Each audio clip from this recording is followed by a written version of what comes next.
Hello friends, मैं अंकित मिश्रा आप सभी लोगों का स्वागत करता हूं। फ्रेंड्स, आज हम डिस्कस करने वाले हैं 14 मई 2021 के करंट अफेयर को।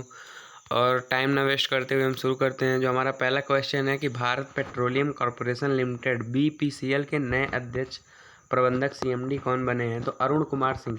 तो अरुण कुमार सिंह जो है हमारे BPCL के नए अध्यक्ष बने हैं। इसके बारे में इंपॉर्टेंट पॉइंट जान लेते हैं कि BPCL क्या है। तो यह एक भारतीय सार्वजनिक क्षेत्र की तेल और गैस कंपनी है जिसका फुल फॉर्म है भारत पेट्रोलियम कॉरपोरेशन लिमिटेड, जिसकी स्थापना 1952 ईस्वी में हुई थी और इसका मुख्यालय मुंबई महाराष्ट्र में स्थित है। जिसके चेयर और MD जो है चेयरमैन MD जो है अरुण कुमार सिंह बने हैं इस समय। ठीक है, देख सकते हैं हमारा जो दूसरा क्वेश्चन मोस्ट इंपॉर्टेंट है। तो 47वें G7 शिखर सम्मेलन 2021 का आयोजन किस देश में आयोजित किया जाएगा? तो इसका आंसर होगा ब्रिटेन। तो ब्रिटेन में जो है वो G7 शिखर सम्मेलन 2021 का आयोजन होने वाला है। इसके बारे में जान लेते हैं। तो 47वें G7 शिखर सम्मेलन की अध्यक्षता जो है ब्रिटेन के प्रधानमंत्री बोरिस जॉनसन करेंगे। इसका आयोजन 11 से 13 जून 2021 में कार्नवेल ब्रिटेन में होगा। इसमें जो है कितने देश शामिल हैं देख सकते हैं आप लोग कि जो है 47वें G7 शिखर सम्मेलन में G7 देशों के साथ भारत, दक्षिण कोरिया और ऑस्ट्रेलिया के अतिथि राष्ट्र के रूप में आमंत्रित किया गया है। लेकिन अब कोविड-19 महामारी के कारण भारत के प्रधानमंत्री इस समिट में शामिल नहीं होंगे। इसका उद्देश्य क्या है इस सम्मेलन का? तो इस सम्मेलन में वैश्विक स्वास्थ्य सहयोग रहेगा, सुरक्षा, ऊर्जा नीति, आतंकवाद खत्म करना और व्यापारिक मुद्दों पर चर्चा की जाएगी। इसके बारे में थोड़ा हम कुछ और जान लेते हैं कि G7 क्या है। G7 का फुल फॉर्म जो है वो ग्रुप ऑफ 7 है। ठीक है, G7 दुनिया की 7 बड़ी विकसित और उन्नत अर्थव्यवस्थाओं वाले देशों का समूह है। G7 का गठन सन 1973 के तेल संकट के बाद हुआ था। G7 के पहले G6 के रूप में माना जाता था, लेकिन 1976 में जो है कनाडा शामिल हुआ, जिसके बाद G7 के रूप में माना जाता है। G7 के सदस्य जो देश हैं वो देख लेते हैं। तो उसमें फ्रांस है, जर्मनी है, इटली है, United kingdom, England, Britain, Japan, America और कनाडा शामिल है इसमें। ठीक है, देख सकते हैं आप लोग। पहला G7 शिखर सम्मेलन जो हुआ था वो फ्रांस में सन 1975 में हुआ था।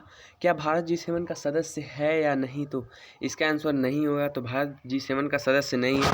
46वें G7 शिखर सम्मेलन 2021 का आयोजन कहाँ होना था जो स्थगित हो गया है? तो अमेरिका में होना था जो है 2020 का आयोजन, जो कि स्थगित हो गया था कोविड-19 के कारण। ठीक है, देख सकते हैं आप लोग। इंपॉर्टेंट जी कि आप लोगों के सामने तीसरा जो आ रहा है, विश्व खाद्य पुरस्कार 2021 वर्ल्ड फूड प्राइज 2021 में किस भारतीय को सम्मानित किया गया? तो डॉक्टर शकुंतला हरक सिंह थिलस्टेड जी को जो है, ये महिला हैं, इनको जो है विश्व खाद्य पुरस्कार 2021 से सम्मानित किया गया है। इसके बारे में इंपॉर्टेंट पॉइंट जान लेते हैं। डॉक्टर शकुंतला हरक सिंह थिलस्टेड एक भारतवंशी ग्लोबल न्यूट्रिशन एक्सपर्ट हैं। डॉक्टर शकुंतला हरक सिंह थिलस्टेड को यह पुरस्कार समुद्री भोजन और खाद्य तंत्र के समग्र और पोषण के प्रति संवेदनशील दृष्टिकोण को विकसित करने के लिए उत्कृष्ट योगदान के लिए दिया गया है। देख सकते हैं इनका जो बहुत ही उत्कृष्ट योगदान था उसके लिए जो है इनको ये पुरस्कार मिला है। तो टॉप 5 पुरस्कार उसके बारे में हम डिस्कस कर लेते हैं। तो वाइल्ड इनोवेटर अवार्ड 2021 पाने वाली पहली भारतीय महिला कौन बनी है? तो कृति कर्नंत जी जो है वो भारत की पहली महिला बनी है।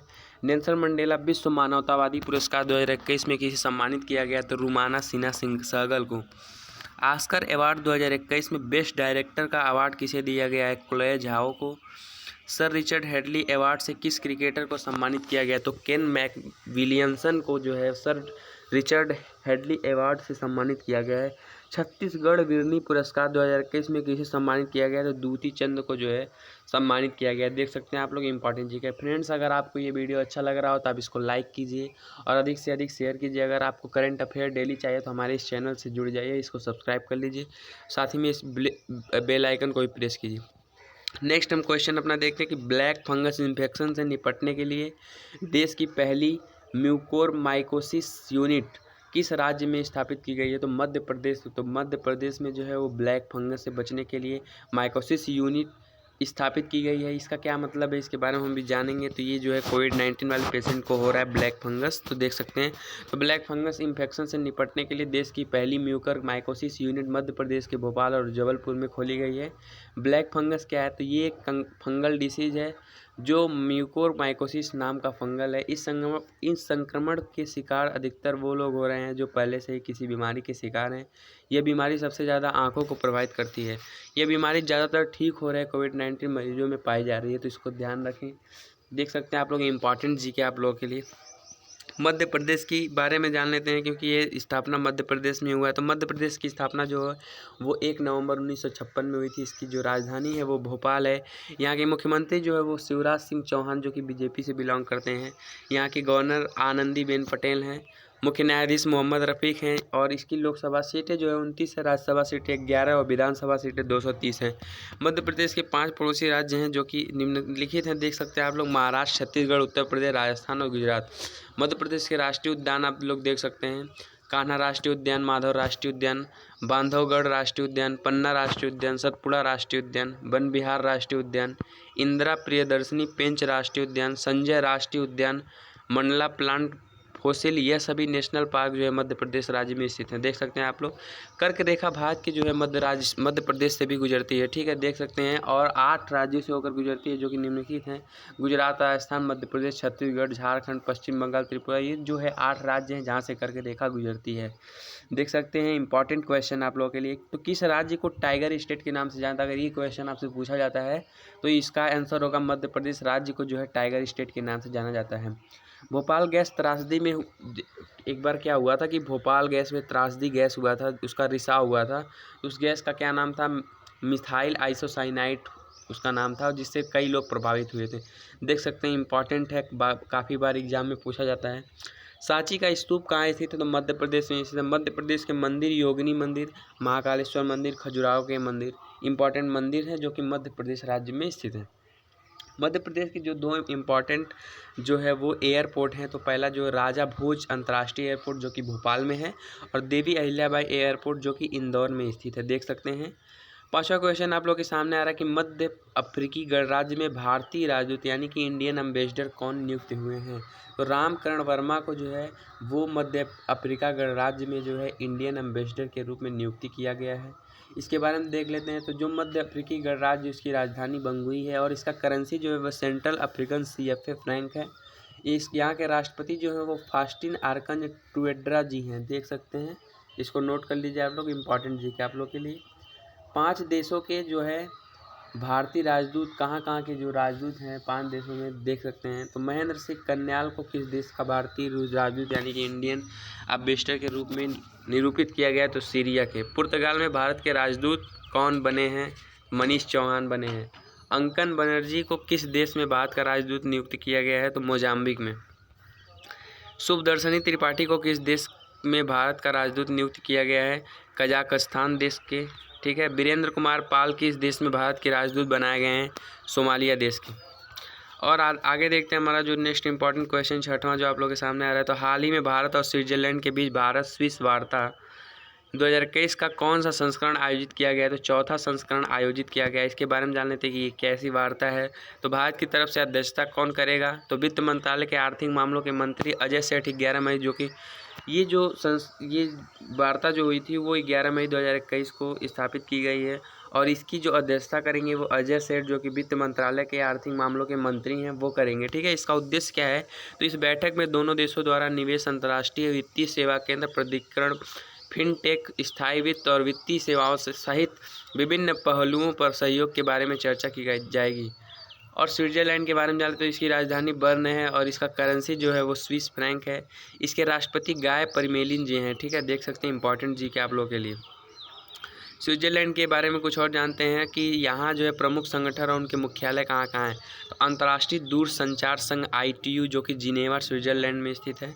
सार्वभौम डाक संघ UPU का जो मुख्यालय है वो बर्न स्विट्जरलैंड में है। अंतर्राष्ट्रीय श्रम संघ ILO का जो मुख्यालय है वो जिनेवा स्विट्जरलैंड में है। विश्व स्वास्थ्य संगठन WHO का जिनेवा स्विट्जरलैंड में है। विश्व मौसम विज्ञान संगठन WMO का जो मुख्यालय है वो जिनेवा स्विट्जरलैंड में है। विश्व बौद्धिक संपदा संगठन WIPO का जिनेवा में है, स्विट्जरलैंड में जो कि है, ठीक है। देख सकते हैं, अंतर्राष्ट्रीय ओलंपिक कमेटी IOC का जो मुख्यालय है वो ल्यूसाने स्विट्जरलैंड में है। स्विट्जरलैंड यूरोपीय आर्थिक समुदाय EEC जिनेवा स्विट्जरलैंड में स्थित है, ठीक है। संयुक्त राष्ट्र व्यापार एवं विकास सम्मेलन UNCTAD जिनेवा स्विट्जरलैंड में है। यूरोपीय ऊर्जा आयोग ये भी जिनेवा स्विट्जरलैंड में है। विश्व व्यापार संगठन WTO ये भी जिनेवा के स्विट्जरलैंड में स्थित है, ठीक है। रेड क्रॉस ये भी वहीं पे है। देख सकते हैं आप लोग, इंपॉर्टेंट जीके हैं। 7वां जो जीके आप लोग के सामने आ रहा है, तो संयुक्त राष्ट्र UN ने 2022 में भारत की जीडीपी वृद्धि दर कितने प्रतिशत रहने का अनुमान लगाया है? तो 10.1% रहने का अनुमान लगाया है। देख लेते हैं कि जीडीपी क्या होता है। तो संयुक्त राष्ट्र ने अनुमान लगाया कि भारतीय अर्थव्यवस्था वर्ष 2022 में 10.1% की दर से बढ़ेगी, जो जनवरी की रिपोर्ट में देश के लिए 5.9% से दोगुनी वृद्धि का अनुमान है। और संयुक्त राष्ट्र द्वारा जारी इस रिपोर्ट में 2021 में भारत की जीडीपी 7.5% रहने का अनुमान लगाया गया है। जीडीपी क्या है? तो जीडीपी का जो फुल फॉर्म है वो ग्रास डोमेस्टिक प्रोडक्ट है, जिसको हिंदी में सकल घरेलू उत्पाद कहते हैं। किसी निश्चित चालू वर्ष में किसी राष्ट्र द्वारा उत्पादित समस्त वस्तुओं और सेवाओं के कुल मूल्य को सकल घरेलू उत्पाद यानी कि जीडीपी कहते हैं। देख सकते हैं। यूनाइटेड नेशन के बारे में जानते हैं। यूनाइटेड नेशन क्या है? तो इसका फुल फॉर्म जो है वो संयुक्त राष्ट्र है। इसकी स्थापना जो है वो 24 अक्टूबर 1945 को हुई थी। इसका मुख्यालय जो है न्यूयॉर्क यूएसए में है। इसके सदस्य देश जो हैं वो 193 है और इसकी अध्यक्ष जो हैं वो एंटोनियो गुटेरेस जी हैं। नेक्स्ट जो इम्पोर्टेंट जी के आप लोगों के सामने आ रहा है, तो बलजीत कौर एवरेस्ट पर्वतमाला की चोटी पुमोरी पर चढ़ने वाली देश की पहली महिला बनी है। यह चोटी किस देश में स्थित है? ये चोटी नेपाल में स्थित है, देख सकते हैं। और बलजीत कौर हिमाचल प्रदेश राज्य की रहने वाली हैं। एवरेस्ट पर्वतमाला में 4 चोटियाँ हैं, कौन कौन सी हैं? तो ये पहला नुप्तसे है, दूसरा पुमोरी है, तीसरा लहोस्से है और चौथा एवरेस्ट है, जो कि 8,848.86 मीटर ऊंची है। नेपाल के बारे में, तो नेपाल भारत का पड़ोसी देश है और एशिया महाद्वीप में स्थित है। नेपाल की राजधानी काठमांडू है। नेपाल की करेंसी जो है नेपाली रुपया है। नेपाल के राष्ट्रपति विद्या देवी भंडारी जी हैं। नेपाल के प्रधानमंत्री केपी शर्मा ओली जी हैं। नेपाल भारत के 5 राज्यों को छूता है: उत्तराखंड, उत्तर प्रदेश, बिहार, पश्चिम बंगाल और सिक्किम। दुनिया की सबसे ऊंची चोटी जो माउंट एवरेस्ट है, जिसकी ऊंचाई 8,848 मीटर है, यह भी नेपाल में स्थित है और इसे नेपाल में सागर माथा के नाम से भी जाना जाता है। नेपाल की सबसे लंबी नदी कर्णाली नदी, जो कि घाघरा नदी के नाम से प्रसिद्ध है। भारत का कौन सा राज्य नेपाल के साथ सबसे लंबा सीमा बनाता है? वो है उत्तर प्रदेश। बहुत इंपॉर्टेंट जीके, ये काफ़ी बार एग्जाम में पूछा जाता है। और नेक्स्ट देखते हैं, तो महात्मा बुद्ध का जो जन्म हुआ था वो कहाँ हुआ था? लुम्बिनी में हुआ था, जो कि नेपाल में है। सार्क का मुख्यालय कहाँ पर है? काठमांडू में है, जो भी नेपाल में है। नेपाल के संसद का क्या नाम है? अगर आपसे पूछा जाता तो आपका जो आंसर होगा वो राष्ट्रीय पंचायत। भारत और नेपाल के बीच कौन सा युद्ध अभ्यास होता है? तो सूर्य किरण अभ्यास जो है वो भारत और नेपाल के बीच होता है। नवा जो इंपॉर्टेंट जी के आप लोग के सामने आ रहा है, तो वो ग्रीन ऊर्जा अवार्ड 2021 से किसे सम्मानित किया गया है? इरेडा IREDA को जो है ग्रीन ऊर्जा अवार्ड 2021 से सम्मानित किया गया है। इसका जो फुल फॉर्म है वो Indian renewable energy development agency है। इसको जो है Bharat chamber of commerce ICC द्वारा रिन्यूएबल एनर्जी के लिए फाइनेंसिंग इंस्टीट्यूशन में अग्रणी सार्वजनिक संस्थान होने के लिए ग्रीन ऊर्जा अवार्ड 2021 में सम्मानित किया गया है। IREDA को यह पुरस्कार नवीनीकरण ऊर्जा के लिए संस्थानों को फाइनेंस के लिए दिया गया है। IREDA Indian renewable energy development agency limited इसका जो फुल फॉर्म है। इसकी स्थापना जो 11 मार्च 1987 में हुई थी। इसका मुख्यालय जो है वो नई दिल्ली में स्थित है।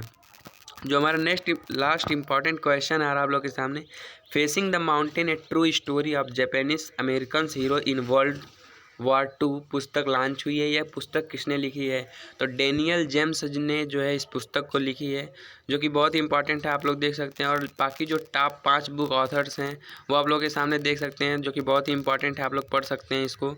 One question that can save your life पुस्तक किसने लिखी है? तो विश्वरूप राय चौधरी ने। Element of quantitative genetics A conceptual approach पुस्तक जो है वो डॉक्टर स्तुति शर्मा ने लिखी है। Keep sharp build a better brain at any age पुस्तक को संजय गुप्ता ने लिखी है। Bleeding India four aggressor 1000 cuts पुस्तक को विनय कुमार सिंह ने लिखा है। India 71 year test the journey of triumph in Australia पुस्तक को जो है R कौशिक ने लिखा, जो कि 5 इंपॉर्टेंट क्वेश्चन थे। अब हम जो है जितने क्वेश्चन है उसे हम जल्दी से रिवीजन कर लेते हैं। तो सबसे मोस्ट इंपॉर्टेंट टॉपिक जो है ये रिवीजन का है, जो भी हमारा रहता है उसको रिवीजन कर लिया जाता है। अगर आपको ये वीडियो अच्छा लग रहा है तो इसे लाइक कीजिए और अधिक से अधिक शेयर कीजिए। Bharat petroleum corporation limited BPCL के नए अध्यक्ष और प्रबंधक निदेशक CMD कौन बने हैं? तो अरुण कुमार सिंह। 47वें G7 शिखर सम्मेलन 2021 का आयोजन किस देश में आयोजित किया जाएगा? तो ब्रिटेन में। विश्व खाद्य पुरस्कार 2021 वर्ल्ड फूड प्राइज से किसे भारतीयों को सम्मानित किया गया? तो डॉक्टर शकुंतला हरसिंह थिलस्टेड को। ब्लैक फंगस इन्फेक्शन से निपटने के लिए देश की पहली माइकोसिस यूनिट किस राज्य में स्थापित की गई है? तो एमपी में जो है वो स्थापित की गई है। मध्य अफ्रीकी गणराज्य में भारत राजदूत इंडियन एम्बेसडर कौन नियुक्त किए गए हैं? तो रामकरण वर्मा। ठीक है। छठवां जो था वो हाल ही में भारत और स्विट्जरलैंड के बीच भारत सिबर्स वार्ता का कौन सा संस्करण आयोजित किया गया है? तो चौथा संस्करण आयोजित किया गया है। संयुक्त राष्ट्र यूएन ने 2022 में भारत की जीडीपी वृद्धि दर कितने प्रतिशत रहने का अनुमान लगाया है? 10.1%। बलजीत कौर एवरेस्ट पर्वतमाला की चोटी पुबोरी पर चढ़ने वाली देश की पहली महिला बनी है। यह चोटी किस देश में स्थित है? ये नेपाल में स्थित है, देख सकते हैं। नवा जो था हमारा जीके वो ग्रीन ऊर्जा अवार्ड 2021 में किसे सम्मानित किया गया था? तो जो है वो IREDA को जो है Indian renewable energy development agency limited को जो है वो ग्रीन ऊर्जा अवार्ड 2021 से सम्मानित किया गया है। Facing the mountain A true story of Japanese American heroes in world war 2 पुस्तक लॉन्च हुई है। यह पुस्तक किसने लिखी है? तो डेनियल्स जेम्स ने जो है इस पुस्तक को लिखा है। ये जो हमारा था वो मोस्ट इम्पॉर्टेंट आज का 10 जीके था। और आज जो है हम डेली स्टैटिक जीके को जो है देख लेते हैं। तो दूध से दही बनाने में कौन सा बैक्टीरिया सहायक होता है? तो लैक्टोबैसिलस जो है वो दूध से दही बनाने में सहायक होता है। किस अंग के कार्य न करने पर डायलिसिस किया जाता है? तो वृक्क के काम न करने पर डायलिसिस किया जाता है। मनुष्य के मस्तिष्क का बड़ा भाग क्या है? तो प्रमस्तिष्क है। साइकिल चलाने पर लगने वाला झटका किसके संरक्षण का उदाहरण है? रेखी संवेग के संरक्षण का। प्रयोगशाला में सर्वप्रथम जीन का संश्लेषण करने वाला वैज्ञानिक कौन है? तो हरगोविंद खुराना जी हैं वो। ठीक है। चंद्रमा पर वायुमंडल न होने पर क्या कारण है? तो वह सभी गैसों का वर्ग माध्य मूल रूट मीन स्क्वायर वेलोसिटी जो है उनके पलायन वेग यानी कि एस्केप वेलोसिटी से अधिक होती है, इसलिए चंद्रमा पर वायुमंडल नहीं है। ठीक है। किस एक कोशिकीय शैवाल का उपयोग अंतरिक्ष में खाद्य की समुचित पूर्ति के लिए किया जाता है? तो क्लोरेला का उपयोग किया जाता है। ठीक है। प्राकृतिक रबर किसका बहुलक है? तो आइसोप्रीन का जो बहुलक है। द्रव्य की चौथी अवस्था क्या कहलाती है? प्लाज्मा कहलाती है। मानव रक्त का पीएच मान कितना होता है? 7.4 होता है, जो कि मोस्ट इंपॉर्टेंट आप लोग नोट कर सकते हैं। फ्रेंड्स, ये वीडियो जो है काफ़ी मेहनत लगती है बनाने में। अगर आपको अच्छा लगता हो तो इसे लाइक कीजिए और अधिक से अधिक शेयर कीजिए। और इस तरह के रोज़ करंट अफेयर पाने के लिए हमारे जो चैनल को सब्सक्राइब कर लीजिए। मैं रोज़ आपको डेली करंट अफेयर आपको देता रहूँगा। ठीक है फ्रेंड्स, तो थैंक यू, धन्यवाद, take care, see you, bye bye.